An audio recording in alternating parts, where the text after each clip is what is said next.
السلام عليكم ورحمة الله تعالى وبركاته. إن الحمد لله والصلاة والسلام على رسول الله وعلى آله وصحبه ومن والاه أما بعد. কাছে কিংবা দূরে, দেশ কিংবা প্রবাসে যে যেখান থেকে দেখছেন এবং দেখবেন আমার ধারাবাহিক আয়োজন আহলে বাইতের মোহাব্বত আজকে নবম পর্বে আপনাদেরকে জানাচ্ছি আন্তরিক অভিনন্দন ও মুবারকবাদ। আজকে আমরা যে হাদিস নিয়ে আলোচনা করব, আল হাদিসুস সাবিউ আশারা, أخرج الطبراني في الأوسط عن ابن عمر رضي الله عنهما قال: آخر ما تكلم به رسول الله صلى الله عليه وآله وسلم اخلفوني في أهل بيتي।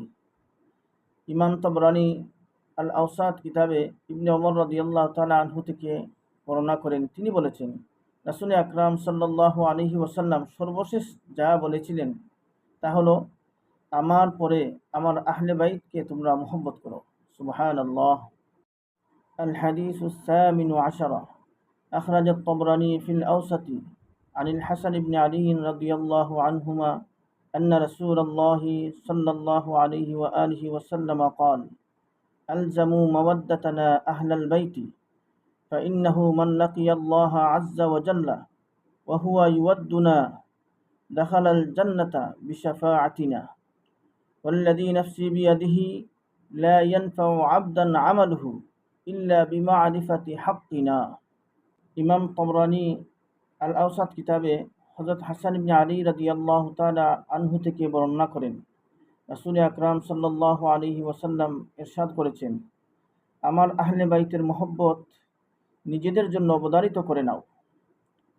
যে আমাদের প্রতি মহব্বত অন্তরে নিয়ে মারা যায় সে আমাদের শাফাআতে জান্নাতে দাখিল হবে। সুবহানাল্লাহ। সেই সত্তার শপথ যার হাতে আমার জীবন, আমাদের অধিকার সম্পর্কে পূর্ণ অবগত না হলে কোনো ব্যক্তির আমল তার কোনো উপকারে আসবে না। হাদিস থেকে আমরা বুঝতে পারি যে আহলে বাইতের মহব্বত আমাদের অন্তরে জায়গা দেয়া কতটা গুরুত্বপূর্ণ।